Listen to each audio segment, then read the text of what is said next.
Once the guitar recordings are done and you kind of spice up the music with percussion and all that stuff, it starts getting interesting because there's no rules. You can try everything. If you don't want to keep it, you just throw it away, you do it again.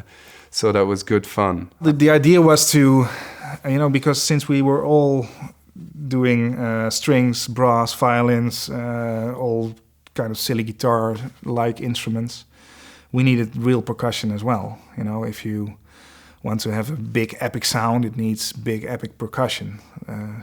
Look at or listen to any soundtrack nowadays, it's full of percussion.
That was really cool, especially the keyboard player Koen. He was just like a kid in the candy store with all the percussion, which is the first time that we've done such a thing. And yeah, we were unloading all the instruments out of the truck, and he was like, oh wow, with a big smile walking around. And huge bass drums and congas and bongos and whatever you name it, tubular bells, and it was crazy. And we just had one day of, what did we have 2 days? I guess 2. It was so much fun. We just played everything as loud as possible, and it really works. It's kind of strange to because all those samples you have nowadays, they are so good. But if you play it yourself, and we're not even percussionists, it just sounds better. It sounds so alive and so huge.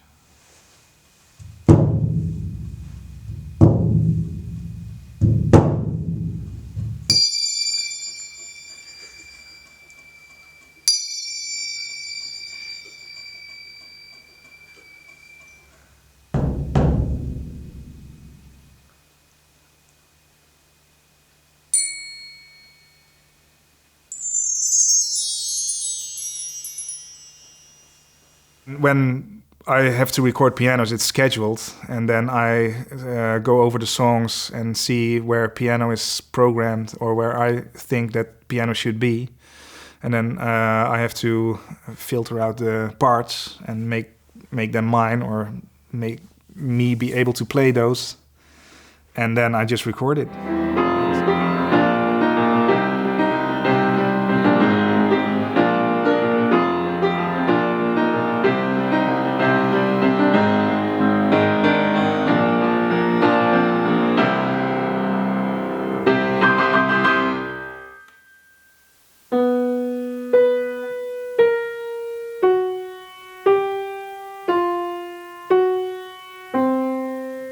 And sometimes it takes longer than other times. Sometimes it's only like a high octave, like for an effect or something, or big bass, because that grand piano has really beautiful bass sounds.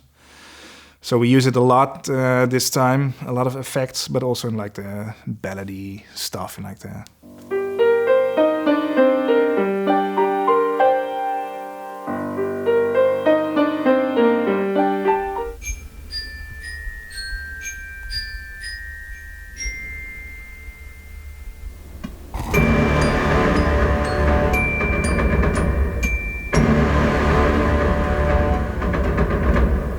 Is connected to Sandlane recording facilities. He's done a lot of different productions, so he already worked with choirs, with people who are part of an orchestra or brass section, string section, people like that. So he has a very wide amount of people he knows and that he trusts in the studio. They are good. You send the sheet music and then they come in and they play it right away.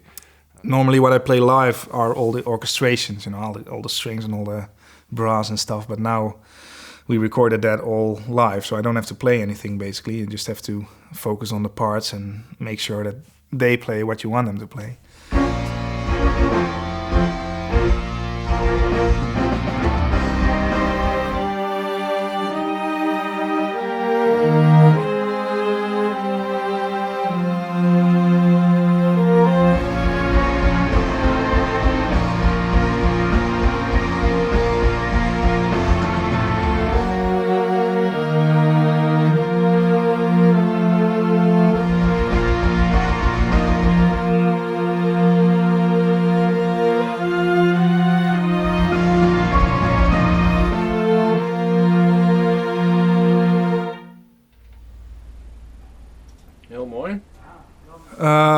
For the orchestrations and the choir parts, it's not necessarily different than the piano parts. You just have to focus on what is written and make it work for the choir or the piano or the orchestra.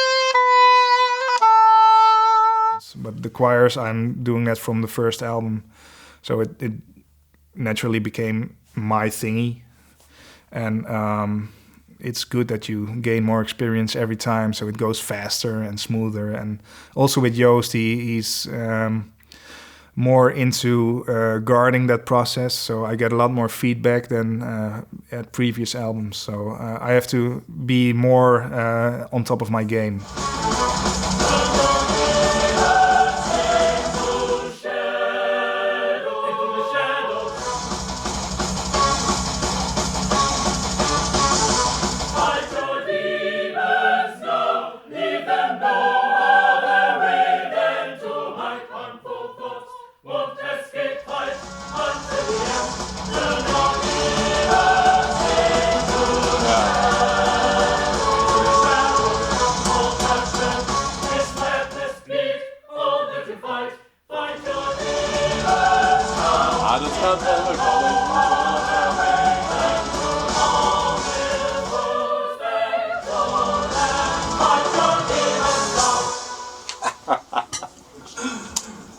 Dat is even wennen, maar dat komt helemaal goed.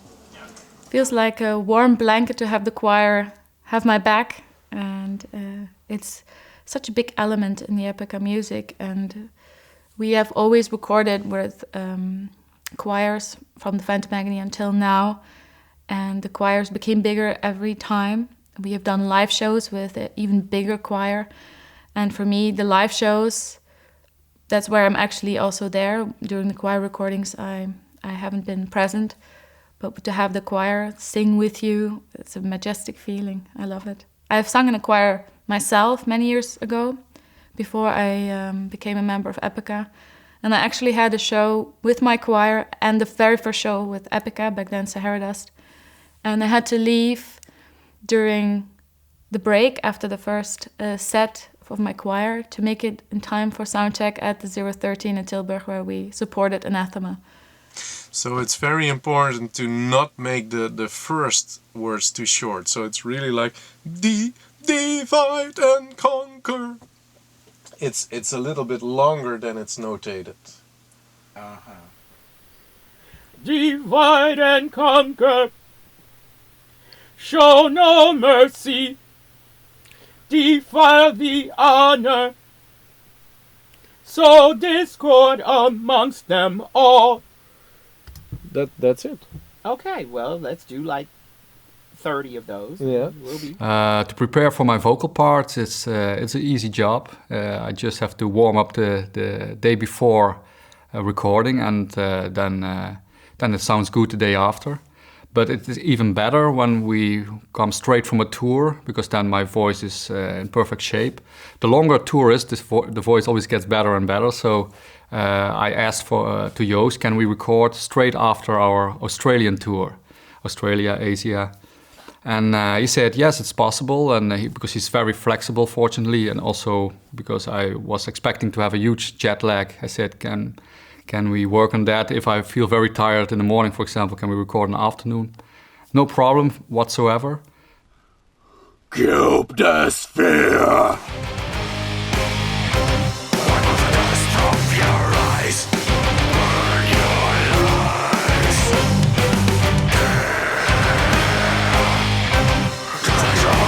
Paradise, doubt your eyes. And we recorded everything in 1.5 days.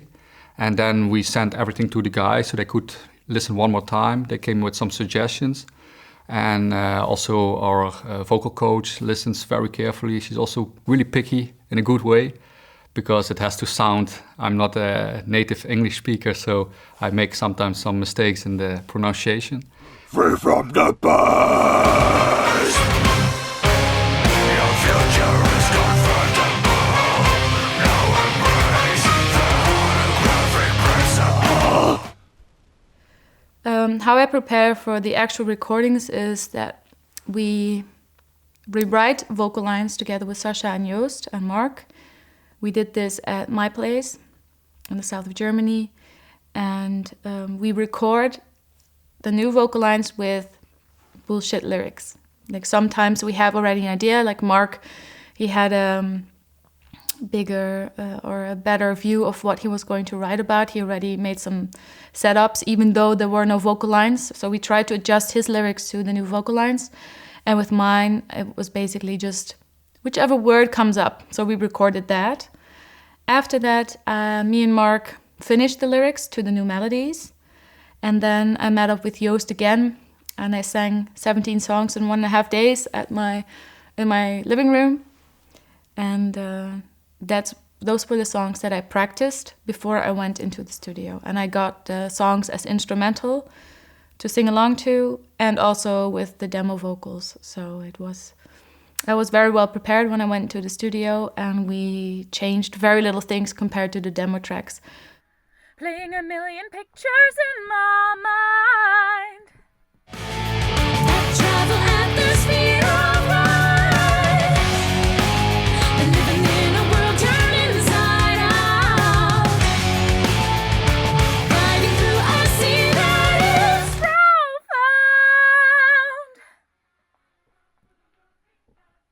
Within reach is a fading horizon, deep down the flames grow.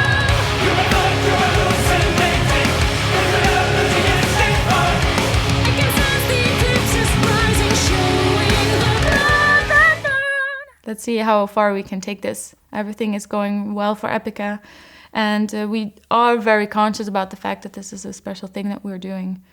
And sometimes you forget about that because everything goes so fast. EPICA is a very productive band. We tour a lot. Time seems to fly faster in this kind of business. It's been almost 14 years, and I can still remember when we talked about earlier the Phantom Agony, and snap, time's over. So enjoy it while it lasts, and we're gonna keep the train going as long as people want it, as long as we have the energy. We'll roll on stage with our wheelchairs. I can sit while singing, so for me it's not a big deal.